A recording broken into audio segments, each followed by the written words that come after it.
दिल्ली के शाहीन बाग में चल रहे मुजाहरे को 90 दिन पूरे हो गए हैं और ऐवान में भरोसा दिए जाने के बाद भी यहां की खवातीन हटने के लिए तैयार नहीं है, जबकि अब तो कांग्रेस भी मान चुकी है कि सीएए से किसी को कोई नुकसान नहीं है।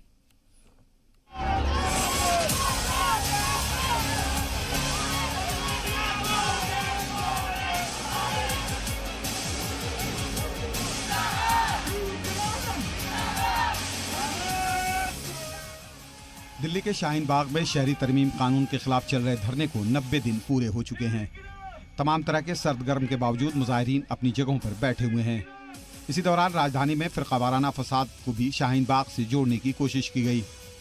सुप्रीम कोर्ट की पहल पर मुजाहिरीन से बातचीत की कोशिशें भी जारी हैं, लेकिन फिलहाल इसका कोई खातिर ख्वाह नतीजा अभी तक बरामद नहीं हो पाया है। दुनिया के दूसरे हिस्सों की तरह धरने पर बैठी ख्वातीन भी कोरोना वायरस को लेकर फिक्रमंद हैं। एहतियात के तौर पर ख्वातीन ने मास्क लगा लिया है और हाथ साफ करने के लिए सैनिटाइजर का भी इस्तेमाल किया जा रहा है।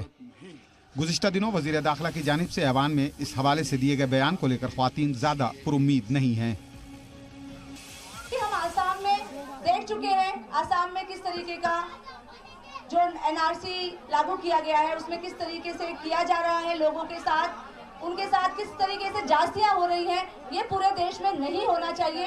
यही हमारी मांग है कि एनपीआर और एनआरसी और सीएए को रद्द किया जाए। शाहीन बाग एहतजाज पर पीएफआई की फंडिंग को लग रहे इल्जाम पर भी ख्वातीन ने सख्त नाराजगी का इजहार किया। इन इल्जामात को मुस्तरद करते हुए ख्वातीन ने कहा कि मफाद परस्त लोग धरने को बदनाम करने की कोशिश कर रहे हैं। दूर करने के लिए इल्जाम लगाए जा रहे हैं, इनकी कोई बुनियाद, कोई सच्चाई कुछ नहीं है। ये सिर्फ हमें कमजोर करने के लिए, हमें डराने के लिए, हमें धमकाने के लिए, लेकिन ना हम इनकी धमकियों से, ना ही इनके इल्जामों से, किसी चीज से भी हम डरने वाले नहीं हैं।